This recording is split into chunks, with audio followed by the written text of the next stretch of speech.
गहना कर्मणो गति, कर्म फल का सुनिश्चित सिद्धांत। पार्ट 5।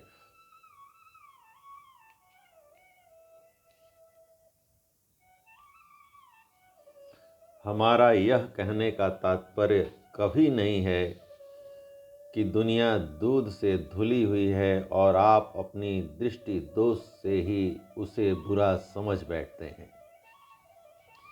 पीछे की पंक्तियों में यह बार बार दोहराया जा चुका है कि दुनिया त्रिगुणमयी है। हर एक वस्तु 3 गुणों से बनी हुई है। उसमें आपसे छोटे दर्जे के बच्चे भी पढ़ते हैं, आपके समकक्ष भी पढ़ने वाले हैं, और वे भी हैं जो आपसे बहुत आगे हैं। तीनों ही किस्म के लोग यहाँ हैं। सतोगुणी वे विद्यार्थी हैं जो आपसे ऊंची कक्षा के हैं। रजोगुणी वे हैं जो समकक्षा में पढ़ रहे हैं। तमोगुणी पिछली कक्षा वाले को कह सकते हैं। डाकू की तुलना में चोर सतोगुणी है, क्योंकि डाकू की अपेक्षा चोर में उदारता के कुछ अंश अधिक हैं। किंतु चोर और डाकू दोनों से श्रमजीवी मजदूर ऊंचा है। उससे ब्राह्मण बड़ा है और ब्राह्मण से साधु बड़ा है। डाकू से साधु बहुत ऊंचा है, पर जीवन मुक्त आत्माओं में साधु भी उतना ही नीचा है जितना साधु से डाकू। यह डाकू क्या सबसे नीचा है? नहीं, सर्प से वह भी ऊंचा है। सर्प अपनी सर्पनी के लिए उदार है, डाकू अपने परिवार में उदारता बरतता है। चोर अपने परिचित के यहाँ चोरी नहीं करता। ब्राह्मण अपनी जाति के कल्याण में दत्त चित्त रहता है। साधु मानव मात्र से उदारता बरतता है। जीवन मुक्तों को मनुष्य या चींटी के बीच कुछ अंतर दिखाई नहीं पड़ता। वह सर्वत्र एक ही आत्मा को देखता है। तात्पर्य यह है कि परम पद पाने से पूर्व हर एक प्राणी अपूर्ण है। उसमें नीच स्वभाव कुछ न कुछ रहेगा ही। जिस दिन सारी नीचता समाप्त हो जाएगी, उस दिन तो वह उन्नति के उत्तम शिखर पर पहुंचकर चरम ध्येय को ही प्राप्त कर लेगा। सृष्टि का हर प्राणी आज के वर्तमान स्वरूप में अपूर्ण है। अपूर्ण का अर्थ है सदोष। बेशक सब मिलाकर दोष से गुण ज्यादा हैं। अधर्म बेशक मौजूद है, पर उसमें धर्म ज्यादा है। अंधेरा बहुत है, पर उससे प्रकाश ज्यादा है। दुनिया वाले बहुत खराब हैं, पर उसमें खराबी से कहीं ज्यादा अच्छाई मौजूद है। हमें उस अच्छाई पर ही अपनी दृष्टि रखनी चाहिए। अच्छाई से ही आनंद लेना चाहिए और अच्छाई को ही बढ़ाना चाहिए। दिन में हम जगते हैं, प्रकाश में काम करते हैं, उजाले में रहना पसंद करते हैं।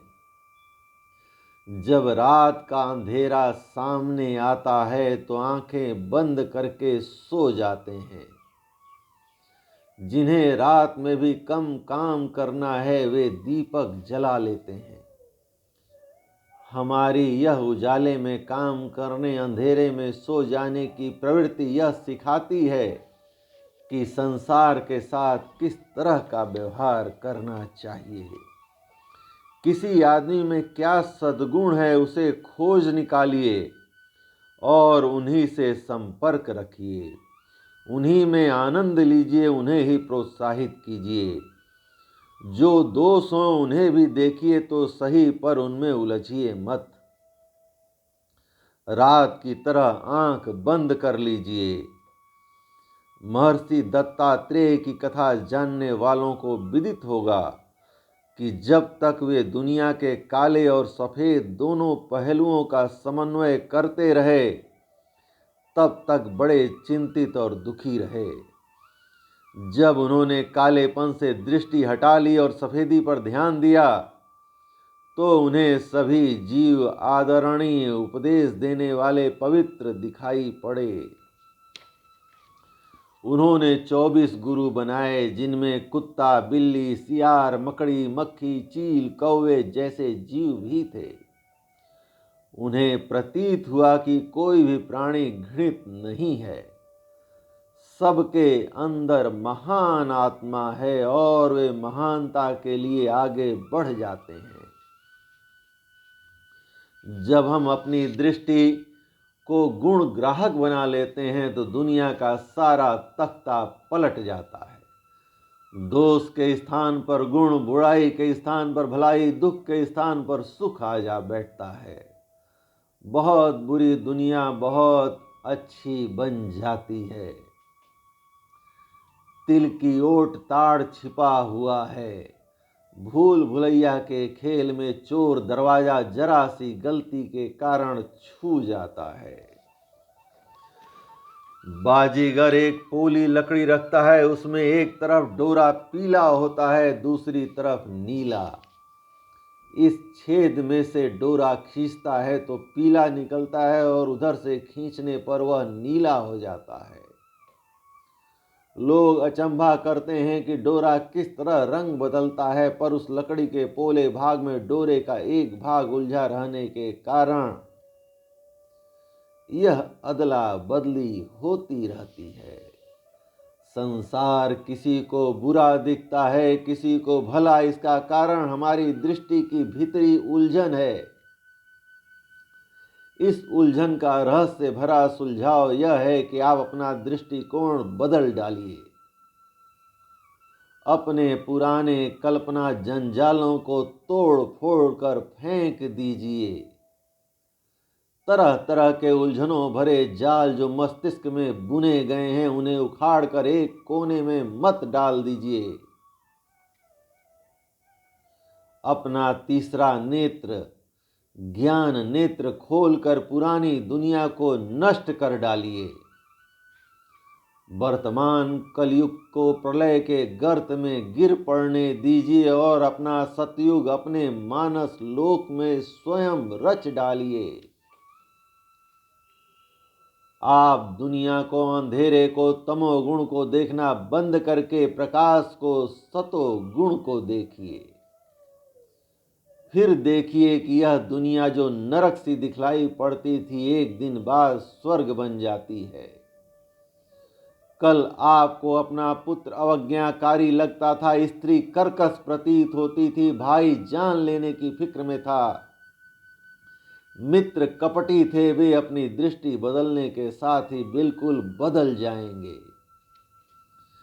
कारण यह है कि जितना विरोध दिखाई पड़ता है वास्तव में उसका 100वां हिस्सा ही मतभेद होता है। शेष तो कल्पना के रंग दे देकर बढ़ाया जाता है। पुत्र ने सरल स्वभाव से या किसी अन्य कारण से आपका कहना नहीं माना। आपने समझ लिया कि यह मेरा अपमान कर रहा है। अपमान का विचार आते ही क्रोध आया। क्रोध के साथ अपने सुप्त मनोविकार जगे और उनके जागरण के साथ एक भयंकर तामसी मानसिक चित्र बन गया। जैसे मन में भय उत्पन्न होते ही झाड़ी में से एक बड़े बड़े दांतों वाला, लाल आंखों वाला काला भुसंड भूत उपज पड़ता है, वैसे ही क्रोध के कारण जगे हुए मनोविकारों का आसुरी मानसिक चित्र पुत्र की देह में से झाड़ी के भूत की तरह निकल पड़ता है। बेचारा पुत्र यह चाहता भी न था कि मैं जानबूझकर अवज्ञा कर रहा हूं। यह कोई पाप है या इससे पिताजी नाराज होंगे, पर परिणाम ऐसा हुआ जिसकी कोई आशा नहीं थी। पिताजी आग बबूला हो गए, घृणा करने लगे, दंड देने पर उतारू हो गए और अपने दुर्भाग्य पर आंसू बहाने लगे। न कुछ का इतना बवंडर बन गया। पुत्र सोचता है मैं सर्वथा निर्दोष हूँ, खेलने जाने की धुन में पिता को पानी का गिलास देना भूल गया था या उपेक्षा कर गया था। इतनी सी बात पर इतना क्रोध, लांछन लगाना, दंड देना कितना अनुचित है। इस अनुचितता के विचार के साथ ही पुत्र को क्रोध आता है। वह भी उसी प्रकार के अपने मनोविकारों को उकसाकर पिता के सरल हृदय में दुष्टता, मूर्खता, क्रूरता, शत्रुता और न जाने कितने कितने दुर्गुण आरोपित करता है। और वह भी एक वैसा ही भूत उपजा लेता है। दोनों में कटुता बढ़ती है, आपस में लड़ते हैं और तिल का ताड़ बना देते हैं। कल्पना का भूत रत्ती भर दोष को बढ़ाते बढ़ाते पर्वत के समान बना देता है और वे एक दूसरे के घोर शत्रु जान के ग्राहक बन जाते हैं।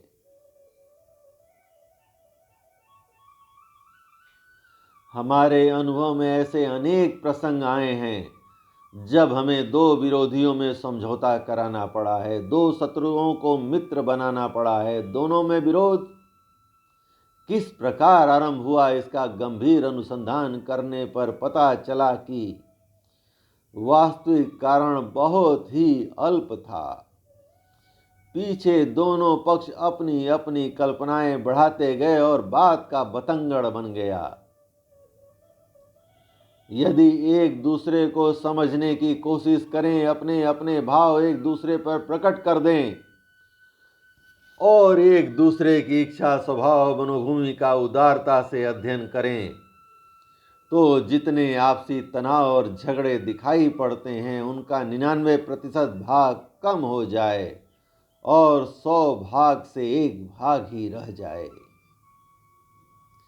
क्लेश कलह के वास्तविक कारण इतने कम हैं कि उनका स्थान आटे में नमक के बराबर स्वाद परिवर्तन जितना ही रह जाता है। मिर्च बहुत कड़वी है, उसका खाना सहन नहीं होता, पर अल्प मात्रा में लेना रुचिकर लगता है। नीच योनियों से उठकर मनुष्य जाति के रूप में माता के गर्भ से नवीन प्रसव हुआ बालक बहुत ही अपूर्ण होते हैं। इसमें मनुष्य समाज के अनुरूप सारी योग्यताएं आरंभ में नहीं होती। यह बालक दिन में भी सो जाते हैं, रात को जागते भी रहते हैं, कपड़े पर मल मूत्र भी कर देते हैं। भूख लगने जैसी साधारण आवश्यकता को पूरा करने के लिए ऐसे रोते चिल्लाते हैं कि घर गूंज उठता है। इससे उत्साह अवश्य बना रहता है। जिस माता का प्रजनन निरंतर तीव्र गति से जारी रहता है उसका घर इन उत्पातों से भी भरा ही रहेगा। परंतु क्या कोई पिता, माता, भाई, बहन इन नवजात शिशुओं के उत्पातों से घबराकर घर छोड़ देता है? सच तो यह है कि यह उत्पात भी उदार हृदय वालों के लिए एक अच्छा खासा मनोरंजन और दिन काटने का सहारा होता है। हर उन्नत आत्मा का कर्तव्य है कि वह आत्म विकास के लिए दूसरों की उन्नति का भी प्रयत्न करे, गिरे हुओं को उठने और बढ़ने के लिए प्रोत्साहित करे। समाज में तमोगुण उबलते रहेंगे, उनसे डरने या घबराने की कोई जरूरत नहीं है। आत्मोन्नति चाहने वाली आत्मा का कर्तव्य है कि उन उत्पातों में सुधार करते हुए अपनी भुजाएं मजबूत बनाए। दुष्टता को बढ़ने न देना, पाशविक तत्वों को मनुष्य तत्व में न घुलने देने का प्रयत्न करते रहना आवश्यक है। चतुर हलवाई दूध को मक्खियों से बचाता रहता है ताकि दूध अशुद्ध न हो जाए। कर्म कौशल यह कहता है कि समाज में पाप वृत्तियों को बढ़ने से रोकना चाहिए। इस विरोध कर्म में बड़ी होशियारी की जरूरत है। यही तलवार की धार है, इस पर चलना सचमुच योग कहा जाएगा। बुराइयों से भरे हुए इस विश्व में आपका कार्य क्या होना चाहिए? इस प्रश्न का उत्तर भगवान सूर्य नारायण हमें देते हैं। वे प्रकाश फैलाते हैं, अंधेरा अपने आप भाग जाता है। बादल मेघ बरसाते हैं, ग्रीष्म का ताप अपने आप ठंडा हो जाता है। हम भोजन खाते हैं, भूख अपने आप बुझ जाती है। स्वास्थ्य के नियमों की साधना करते हैं, दुर्बलता अपने आप दूर हो जाती है। ज्ञान प्राप्त करते हैं, अज्ञान अपने आप दूर हो जाता है। सीधा रास्ता यह है कि संसार में से बुराइयों को हटाने के लिए अच्छाइयों का प्रसार करना चाहिए।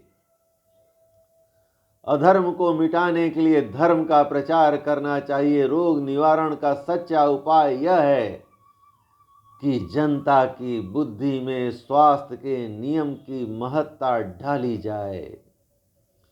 बीमार होने पर दवा देना ठीक है, पर समाज को निरोग करने में बेचारे अस्पताल असमर्थ हैं। दंड नीति का भी एक स्थान है, पर वह अस्पताल की जरूरत पूरी करती है। तात्कालिक आवश्यकता का उपचार करती है, मूल कारणों का निवारण दंड नीति द्वारा नहीं हो सकता। विरोध ऑपरेशन के समान एक तात्कालिक कार्य है। एकमात्र ऑपरेशन करना ही जिस डॉक्टर का काम हो वह कसाई कहलाएगा। उस डॉक्टर की महिमा है जो घाव को भर देता है। ऐसा डॉक्टर किस काम का जो पीप निकलने के लिए फोड़ा तो चीरे, पर ऐसे बुरी तरह चीरे कि घाव बहुत बढ़ जाए और चिकित्सा की मूर्खता में ऑपरेशन का घाव बढ़ते बढ़ते गहरा पहुंचकर हड्डी को सड़ा दे और रोगी के लिए प्राण घातक बन जाए। आप सरल मार्ग को अपनाइए। लड़ने, बड़बड़ाने, कुढ़ने की नीति छोड़कर दान, सुधार, स्नेह के मार्ग का अवलंबन कीजिए। एक आचार्य का कहना है कि प्रेम भरी बात कठोर लात से बढ़कर है। हर एक मनुष्य अपने अंदर कम या अधिक अंशों में सात्विकता को धारण किए रहता है। आप अपनी सात्विकता को स्पर्श करिए और उसकी सुतुपता में जागरण उत्पन्न कीजिए। जिस व्यक्ति में जितने सात्विक अंश हैं उन्हें समझिए और उसी के अनुसार उन्हें बढ़ाने का प्रयत्न कीजिए। अंधेरे से मत लड़िए, वरन प्रकाश फैलाइए। अधर्म बढ़ता हुआ दिखता हो तो निराश मत होइए, वरन धर्म प्रचार का प्रयत्न कीजिए। बुराई को मिटाने का यही एक तरीका है कि अच्छाई को बढ़ाया जाए। आप चाहते हैं कि इस बोतल से हवा निकल जाए तो उसमें पानी भर दीजिए। बोतल में से हवा निकालना चाहें पर उसके स्थान पर कुछ भरे नहीं तो आपका प्रयत्न बेकार जाएगा। एक बार हवा को निकाल देंगे, दूसरी बार फिर भर जाएगी। गाड़ी जिस स्थान पर खड़ी हुई है वहां खड़ी रहना पसंद नहीं करते तो उसे खींचकर आगे बढ़ा दीजिए। आपकी इच्छा पूरी हो जाएगी। आप गाड़ी को तो हटाना चाहें पर उसे आगे बढ़ाना पसंद न करें। इतना मात्र संतोष कर लें कि कुछ क्षणों के लिए पहियों को ऊपर उठाए रहेंगे। उतनी देर तो स्थान खाली रहेगा, पर जैसे ही उसे छोड़ेंगे वैसे ही वह जगह फिर घिर जाएगी। संसार में जो दोष आपको दिखाई पड़ते हैं उनको मिटाना चाहते हैं तो उनके विरोधी गुणों को फैला दीजिए। आप गंदगी बटोरने का काम क्यों पसंद करें? उसे दूसरों के लिए छोड़िए। आप तो इत्र छिड़कने के काम को ग्रहण कीजिए। समाज में मरे हुए पशुओं के चमड़े उधेड़ने की जरूरत है, पर आप तो प्रोफेसर बनना पसंद कीजिए। ऐसी चिंता न कीजिए कि मैं चमड़ा न उधेड़ूंगा तो कौन उधेड़ेगा। विश्वास रखिए, प्रकृति के साम्राज्य में उस तरह के भी अनेक प्राणी मौजूद हैं। अपराधियों को दंड देने वाले स्वभावतः आवश्यकता से अधिक हैं। बालक किसी को छेड़ेगा तो उसके गाल पर चपत रखने वाले साथी मौजूद हैं, पर ऐसे साथी कहाँ मिलेंगे जो उसे मुफ्त दूध पिलाएं और कपड़े पहनाएं। आप चपत रखने का काम दूसरों को करने दीजिए। लात का जवाब घूंसों से देने में प्रकृति बड़ी चतुर है। आप तो उस माता का पवित्र आसन ग्रहण कीजिए जो बालक को अपनी छाती का रस निकाल कर पिलाती है और खुद ठंड में सिकुड़ कर बच्चे को शीत से बचाती है। आपको जो उच्च दार्शनिक ज्ञान प्राप्त हुआ है, इसे विद्वान प्रोफेसर की भांति पाठशाला के छोटे छोटे छात्रों में बांट दीजिए। हो सकता है कि लोग आपको दुख दें, आपका तिरस्कार करें, आपके महत्व को न समझें, आपको मूर्ख गिने और विरोधी बनकर मार्ग में अकारण कठिनाइयां उपस्थित करें। पर इसकी तनिक भी चिंता मत कीजिए और जरा भी विचलित मत होइए, क्योंकि इनकी संख्या बिल्कुल नगण्य होगी। 100 आदमी आपके सत प्रयत्न का लाभ उठाएंगे, 2-4 विरोधी भी होंगे। यह विरोध आपके लिए ईश्वरीय प्रसाद की तरह होगा, ताकि आत्मनिरीक्षण का भूल सुधार करने का अवसर मिले और संघर्ष से जो शक्ति आती है उसे प्राप्त करते हुए तेजी से आगे बढ़ते रहें। आप समझ गए होंगे कि संसार असार है, इसलिए वैराग्य के योग्य हैं, पर आत्मोन्नति के लिए कर्तव्य धर्म पालन करने में यह वैराग्य बाधक नहीं होता।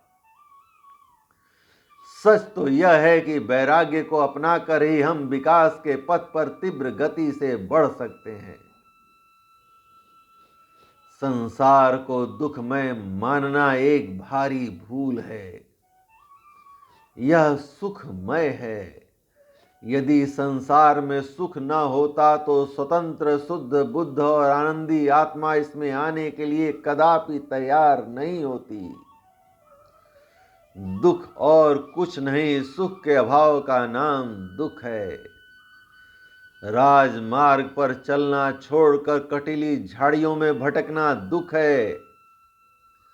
दुख, विरोध, बैर, क्लेश, कलह का अधिकांश भाग काल्पनिक होता है। दूसरे लोग सचमुच उतने बुरे नहीं होते जितना कि हम समझते हैं। यदि अपने मस्तिष्क को शुद्ध कर डालें, आंखों पर कर रंगीन चश्मा उतार फेंकें, तो संसार का सच्चा स्वरूप दिखाई देने लगेगा। यह दर्पण के समान है, भले के लिए भला और बुरे के लिए बुरा। जैसे ही हमारी दृष्टि भलाई देखने और स्नेहपूर्ण सुधार करने की हो जाती है, वैसे ही सारा संसार अपना प्रेम हमारे ऊपर उड़ेल देता है। अंतरिक्ष लोक से मुक्त आत्माओं का अविरल प्रेम रस फुहारों की तरह झरने लगता है। जैसे ठंडा चश्मा लगा लेने पर जेठ की जलती दोपहरी शीतल हो जाती है, वैसे ही सुख की भावना करते ही विश्व का एक एक कण अपनी सुख शांति का भाव हमारे ऊपर छोड़ता चला जाता है। गुबरीले कीड़े के लिए बिष्टा के और हंस के लिए मोतियों के खजाने इस संसार में भली प्रकार भरे हुए हैं। आपके लिए वही वस्तुएं तैयार हैं जिन्हें आप चाहते हैं। संसार को दुख में पापी अन्यायी मानते हैं तो मनसा भूत की तरह उसी रूप में सामने आता है। जब सुख में मान लेते हैं तो मस्त फकीर की तरह रूखी रोटी खाकर बादशाही आनंद लूटते हैं। सचमुच दुख और पाप का कुछ अंश दुनिया में है, पर वह दुख सहन करने योग्य है, सुख की महत्ता खोजने वाला है। जो पाप है वह आत्मोन्नति की प्रधान साधना है। यदि परीक्षा की व्यवस्था न हो तो विद्वान और मूर्ख में कुछ अंतर ही न रहे। उपरोक्त पंक्तियों में यह जानने में सहायता हुई होगी कि सृष्टि जड़ होने के कारण हमारे लिए दुख सुख का कारण नहीं कही जा सकती। यह दर्पण के समान है जिससे हर व्यक्ति अपना कुरूप या सुंदर मुख जैसा का तैसा देख सकता है। संसार कल्पित है। दर्शन शास्त्र की इस उक्ति के अंतर्गत यही मर्म छिपा हुआ है कि हर व्यक्ति अपनी कल्पना के अनुसार संसार को समझता है। कई अंधों ने एक हाथी को छुआ, जिसने पूंछ छुई थी हाथी को सांप जैसा बताया, जिसने पैर पकड़ा था उसे खंभे जैसा ढांचा लगा, जिसने पेट पकड़ा था उससे पर्वत के समान प्रतीत हुआ। संसार भी ऐसा ही है।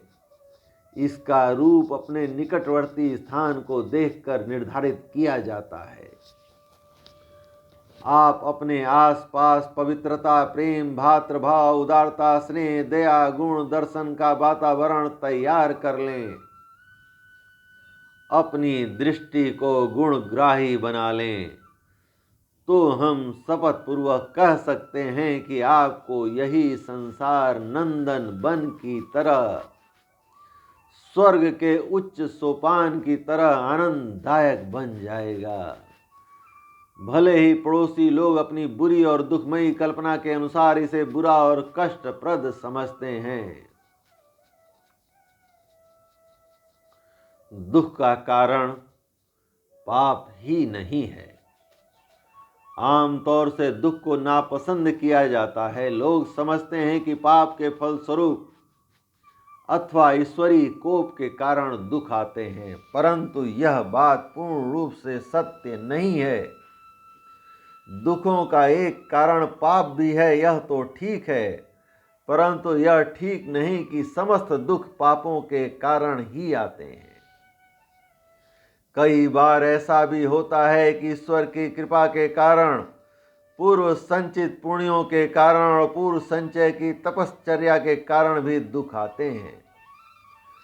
भगवान को किसी प्राणी पर दया करके उसे अपनी शरण में लेना होता है, कल्याण के पथ की ओर ले जाना होता है, तो उसे भव बंधन से, कुप्रवृत्तियों से छुड़ाने के लिए ऐसे दुखदायक अवसर उत्पन्न करते हैं जिनकी ठोकर खाकर मनुष्य अपनी भूल समझ जाए, निद्रा को छोड़कर सावधान हो जाए। सांसारिक मोह, ममता और विषय वासना का चस्का ऐसा लुभावना होता है कि उन्हें साधारण इच्छा के होने से छोड़ा नहीं जा सकता। एक हल्का सा विचार आता है कि जीवन जैसी अमूल्य वस्तु का उपयोग किसी श्रेष्ठ काम में करना चाहिए, परंतु दूसरे ही क्षण ऐसी लुभावनी परिस्थितियां सामने आ जाती हैं जिनके कारण वह हल्का विचार उड़ जाता है और मनुष्य जहां का तहां उसी तुच्छ परिस्थिति में पड़ा रहता है।